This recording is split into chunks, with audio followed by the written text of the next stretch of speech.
Looking back to graduating high school over 10 years ago, I barely even recognize myself. Even looking back to when I graduated college, or more recently, medical school, I've changed so much that I feel like a completely different person. I like to think that I have come a long way. In this video, we'll cover some of the strategies and insights I've learned in being an effective adult. What's going on, guys? Dr. Jabal, MedSchoolInsiders.com. These tips will start from foundational principles and build in specificity from there. To see the full list, along with timestamps, check out the description. First, let's take a deep breath. There isn't a magical age at which everything makes sense, or when it all clicks and you finally got it all figured out. After becoming a doctor, I have become more acutely aware, not less, of how much I do not know. I know, it's okay. I was disappointed when I learned this as well. When I was 18, I would look at those 10 to 15 years older than me and think, wow, life is going to be so much different when I'm their age. And now that I'm one of those people, I can say that many things have in fact changed.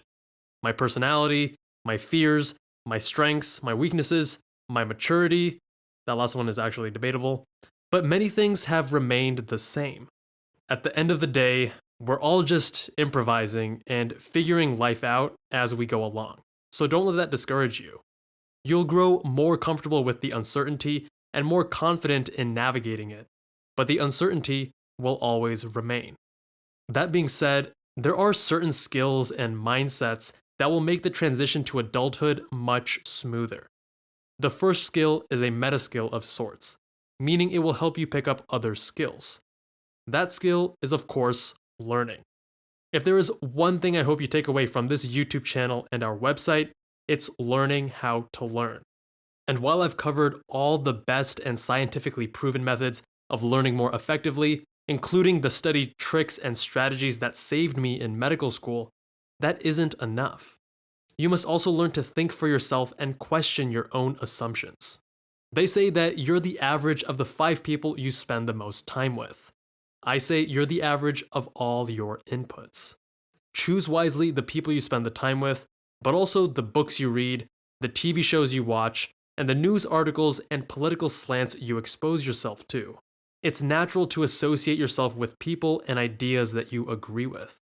But this is a dangerous path and will foster close-mindedness, intolerance, and stunt your own maturity and development. Practicing open-mindedness means not becoming emotionally reactive when someone has a differing viewpoint. It means reading broadly and expanding your perspective beyond your current comfort zone. Don't just expose yourself to what you know and agree with. Each of us only has 24 hours in a day. On one hand, it's a discouraging truth, as there's so much more I wish I could do if I only had more time. On the other hand, it's incredibly inspiring, as every human who has ever lived and done great things also had the same 24 hours that you do.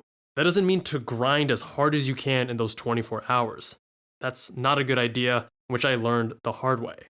Life is a marathon, not a sprint. People often use this phrase to justify not working too hard, but it cuts both ways. As a marathon, you don't want to burn yourself out by working too hard and ignoring healthy habits. But as a marathon, you also must put in consistent and calculated effort, as being lazy or undisciplined will be harder to make up for later. There are a few videos on the channel and blog posts on the website that cover every skill you need in order to manage your time better than even a CEO. In the grand scheme of things, don't forget to prioritize sleep, exercise, proper nutrition, productivity, and fun. Each of these elements in a balance is critical for long-term success and sustainability. Your systems are perfectly designed to produce the results that they get. If you don't like the results, then you have to tweak the systems. Or as James Clear says, you don't rise to the level of your goals, you fall to the level of your systems. No matter how hard you work to optimize your systems, there will always be ways to improve them. Regularly reflect and alter your systems, which alters your habits, which ultimately alters your life trajectory. Familiarize yourself with tools to integrate into your system. I've played around with task managers and have landed on Things 3 as my app of choice. I've chosen Google Calendar, which syncs with Apple Calendar on my devices, and I use Evernote to organize most of the content and information in my life. And I use HabitShare to track the progress of new habits I'm working to implement. These may not be the best for you, and that's totally fine. But don't be afraid to experiment and try out different systems to see what is best for you. After years of experimentation, I now live by my calendar. For most people, that level of structure is overkill. But when I travel, I don't plan ahead, and instead I let things unfold spontaneously. For some, that's not structured enough. My biggest and most transformational periods in my life came after enduring extreme challenges. When you hit rock bottom, you can only go up, and there's something beautiful and liberating in that. But we don't have to wait for fecal matter to hit the fan in order to experience growth and transformation. By simply running towards your fears, rather than running away, you will open up a new reality for yourself. For me, public speaking was a significant obstacle.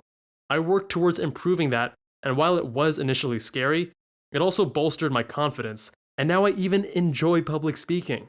And I never thought that I would be saying that. My own growth was catapulted once I became more comfortable in my own skin.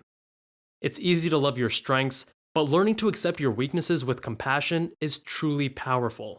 I used to believe that, because of Crohn's disease, I needed to prove something, or that something was broken within me.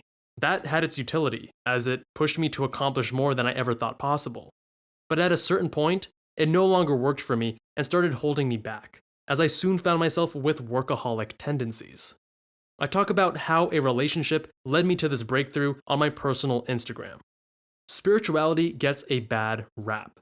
You have religion on one extreme and science on the other. But spirituality can live in the middle, be entirely scientific, not based on false realities, and yet profoundly powerful in allowing us to lead more effective lives. I'm not suggesting that you need to believe in anything mystical at all. If you haven't explored secular meditation and mindfulness, I highly suggest you check out Waking Up by Sam Harris. Link in the description below. It's one of my favorite books I've read this year, and it is entirely scientific without any mysticism or woo-woo that often permeates the world of spirituality. You go to the gym to train your body. Why would you not train your mind? Two excellent books, The Subtle Art by Mark Manson and Extreme Ownership by Jocko Willink, both touch on the importance of taking responsibility for everything in your life. Taking responsibility for something does not make it your fault, but taking responsibility allows you to take action, learn, and ultimately benefit from any situation. When I was the passenger in a violent car accident, it wasn't my fault that the other driver ran a red light, but it was my responsibility to handle the aftermath. Responsibility allows for action and learning. Failure to take responsibility leads to inaction. If you enjoyed this video, check out my weekly newsletter. In it, I share insights and tips once per week, in addition to helpful tools, resources, articles, and study music. If I'm launching new projects, like my upcoming podcast, or meeting up with fans, like on my trip to Asia, then this newsletter is where you'll hear about it. Visit medschoolinsiders.com/newsletter or click the link in the description below to sign up. Thank you all so much for watching, and happy adulting. Are there any tips you think that I missed? Let me know down in the comments if you have any adulting 101 tips of your own. New videos every Saturday at 8 a.m., so make sure you're subscribed with the notification bell enabled. And I will see you guys in that next one.